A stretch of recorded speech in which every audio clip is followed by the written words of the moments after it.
Whoa. Check this out. We're live. First ever YouTube live on the Instashred channel. And don't mind me just playing some Justin Bieber in the background because his new Swag 2 album is pretty good. Personal preference. Okay. Let's talk about these topics, man. What about fasting? What do you think about fasting, man? Everyone's heard of a fast. We've got the 1-day fast, the 48-hour fast. I think that's the most popular. And we've got 72-hour fasts. We've got freaking week-long fasts, man. Everyone and their mother knows about the fasting method. And sometimes people complicate it. They may, oh, can I have black coffee on a fast? Can I have tea on a fast? Can I have natural sweeteners on a fast? Can I have a gummy bear on a fast? There's always those that are willing to stretch the rules. A fast is a fast, people. But should we be doing it? Is there physical benefits to our physique, to our physical appearance? Is there internal benefits? A lot of talk about autophagy and all the cellular repair that the body gets to do when one fasts. Physically, I think it's a good way to end any cut. If you're an average Joe, you're not a bodybuilder, you don't care about potentially the slightest amount of muscle loss, because at the end of the day, yes, going without food for 2 days, let's say, just a 48-hour fast, that's like if you're eating 2,500 calories a day, that's 5,000 calories cut right off the top of your week. So yeah, you're going to lose some weight. You're going to lose some body fat. I mean, growth hormone increases, testosterone increases in men, especially. And you get a big old boost of brain power when you 48-hour fast, because your cells are able to die off and repair themselves. So I would say that you do get a physical benefit because your body is able to tap into fat stores very quickly after it's burned off all the glycogen from your last meal. But I would only do it if you're not like really, really into holding all of your muscle mass. Because me as a small fry, man, I got my OG Instashred shirt on. I've done fasts wondering near the end, like, man, have I lost a little muscle? Is it a noticeable amount? Probably not. But it definitely can freak a person out if you're like all about maintaining as much muscle mass as possible. But the studies do show that after 48 hours is when the most muscle loss begins to happen. So if you're wanting to get the benefits of a fast, I'd say a 2-day fast is the best way to go. We'll get into the internal benefits in a second. But if you're going 72 hours or longer, if you are a man that appreciates his muscle mass, if you even have any, and if you don't have any, you should head over to instashred.com, fill out an application, and get in touch with us, because we can get you a lot more muscle mass without changing much in your life. Care about your muscle mass. If you want to be a skinny, scrawny bitch, go ahead and 72-hour fast or longer. But I ain't doing it. So, internal benefits of fasting. Yes, there is a cognitive benefit, just as there is with cold tubbing. I'm not an expert in brains, so I'm not going to get into the weeds, but there is a cognitive benefit. They do say you sleep better, that you have more energy, you're sharper, you're more attentive when you fast, because I'm sure the brain also gets to kind of replenish itself while the body's not focused on digesting food. So I believe that also you're going to get a lot of reduction in inflammation and just a better working system. Every time I've fasted, I feel like my food is digesting that much better. My food is being assimilated throughout my body that much better. The proteins being more efficiently used. This could be total woo-woo shit, but there's a reason that fasting is very well known now and talked about, because there are benefits and the studies show the benefits, and a lot of people even feel the benefits, which is what I'm describing right now. I notice while fasting and after fasting that my body is working more efficiently. It's gone from a Mercedes to a Ferrari because it's all fine-tuned and all those new cells in my body are just optimizing and performing at their absolute best. By the way, we have like on average 4 trillion cells in our body. That's a freaking lot. So you can imagine what even an 80% to 90% jump could be if those cells are working at a 10% greater rate than before you fasted. So it's only 2 days. Don't be a pussy. If you ever want to give it a go, you should give it a go. When that thought crosses your mind, a 48-hour fast is a darn good thing for you and your body, inside and out. Moving on.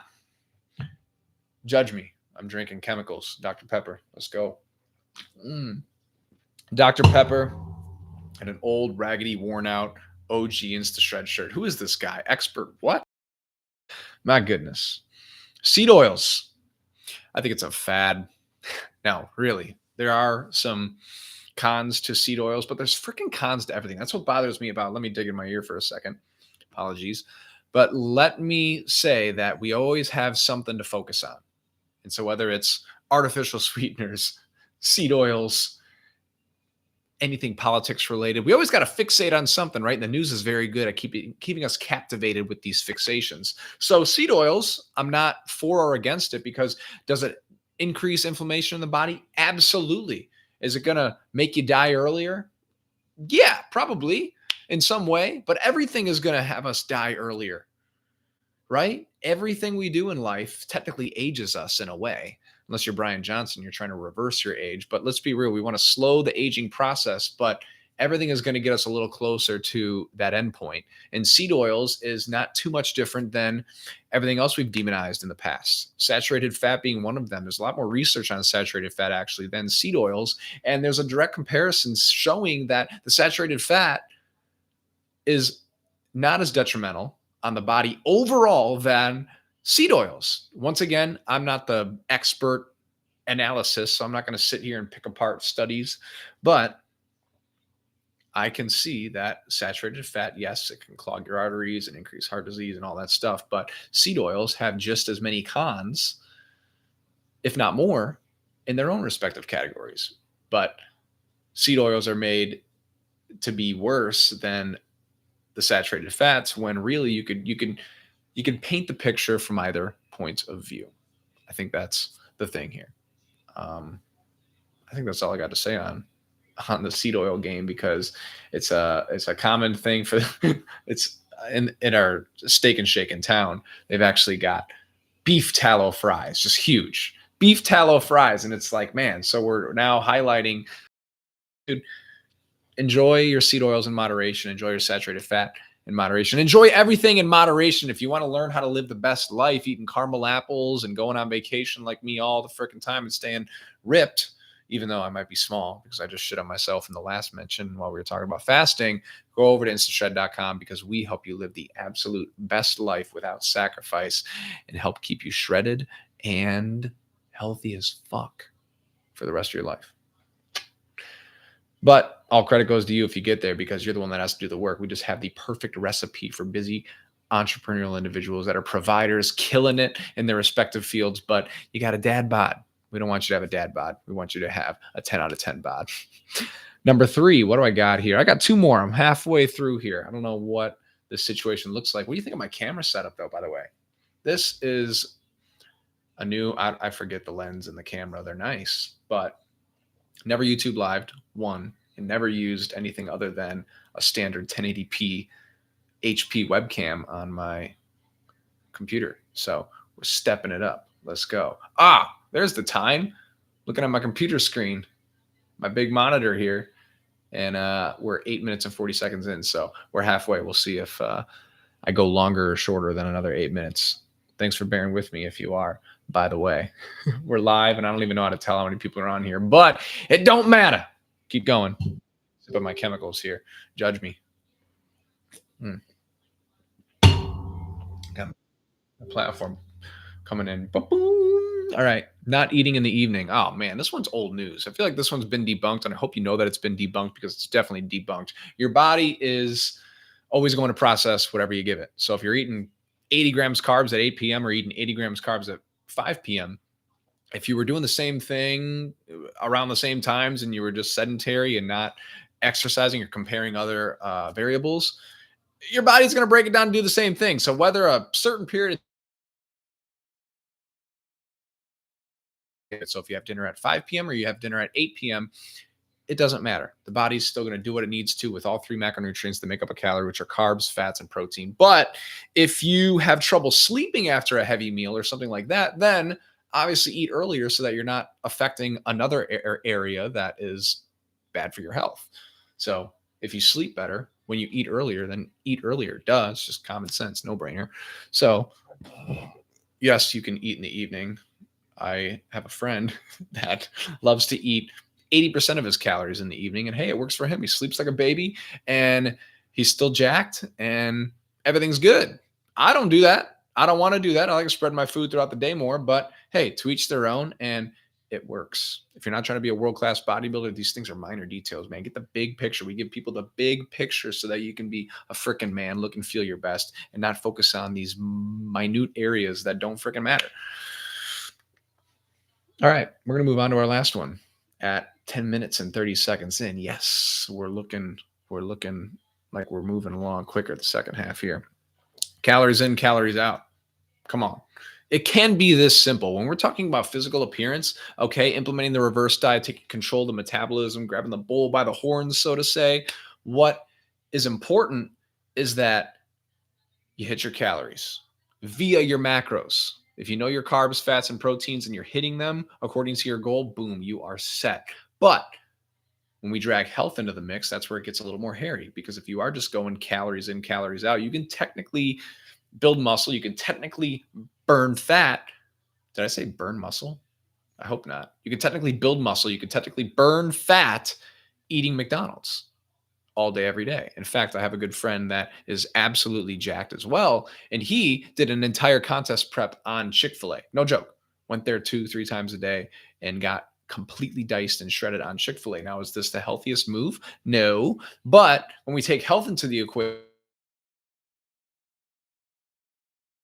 got to do the dance, okay, between I want to have a nice physical appearance and I want to be healthy so that I can be around for my kids, not develop some shitty ailment after I work my whole life making money, providing, and not be able to go on these awesome vacations and live a great life. So you don't want to look good and die early, and you don't want to live forever and look like a bag of poop. Are you the one with the dad bod? I know you might be. If you are, get to instashred.com. We are the ones that can help you. So, all you successful men out there, you affluent males, freaking studs, keep it simple. Yes, you can fast for amazing internal benefits, not so much for the building muscle category, but burning fat is great as well. And dude, the benefits of autophagy, don't even get me started. Fantastic. I can't tell you how great I feel after doing 48-hour fasts. I've done maybe 20 of them now in the past 4 years. And I might even start doing them more often just because I really notice the benefits. Also, it also increases the chance of building muscle afterwards when you start a new program, because you do raise your insulin sensitivity and growth hormone quite a bit. So that's number one. All right. Number two was seed oils. Man, enjoy your seed oils in moderation. Enjoy your brownies in moderation. Enjoy everything in moderation. If you want to enjoy some alcohol, some premium tequila, as one of my colleagues say, do so in moderation. Enjoy your life. Don't limit yourself, but also don't be an ass. Don't eat the whole pan of brownies, but enjoy one or two and know it can fit in your macros, and bang, bam, boom, move on with your day looking good and feeling good, baby. I digress. Seed oils, as with everything, just don't overdo it. Number three, not eating in the evening. Man, forget that. You can eat any time of day as long as it doesn't affect your sleep, as long as it doesn't bog you down on energy. A lot of people don't like to eat a heavy lunch because they feel sluggish in the afternoon. Okay, then don't eat a heavy lunch. But if you can eat a heavy lunch, eat your heavy lunch, and if it doesn't affect your energy and you feel like a champ throughout the rest of the afternoon and you're productive as fuck, then eat a heavy lunch. So there's these notions of you can do X and you can't do X. Who says who? We're all badass entrepreneurs because we went against the grain anyways. So why would we listen to the people going with the current? Come on. So you can eat whatever you want late at night. You can eat however much you want late at night. Just make sure that it's in line with whatever your goal is. All right. Lastly, let's cap it off. Calories in, calories out. This is the king of physical appearance, your physique. So now we throw health into the mix. As I mentioned earlier, it gets hairy.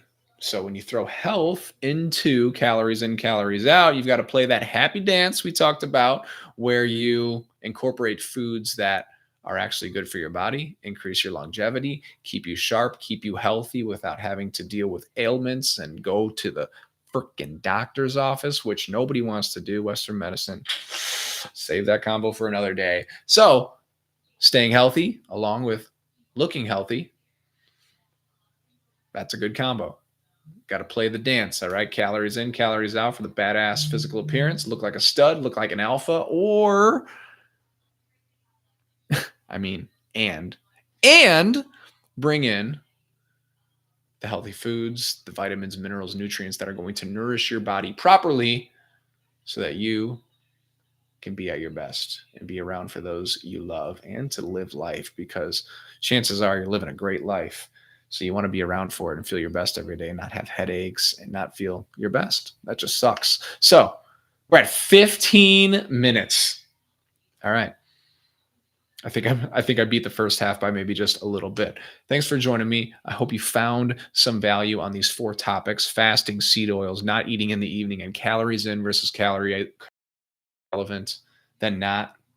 And some have been around for a few years, but I'd say that's a good breakdown on those 4 from someone who's been in the industry since day one. He knows what he's doing, and I'm living the 10 out of 10 life, and I only want that for you too. So head over to instashred.com. Would love to have a further conversation with you and see how we can help you be at your best. Thanks for joining me on my first ever Instashred YouTube live, and hope to see you soon.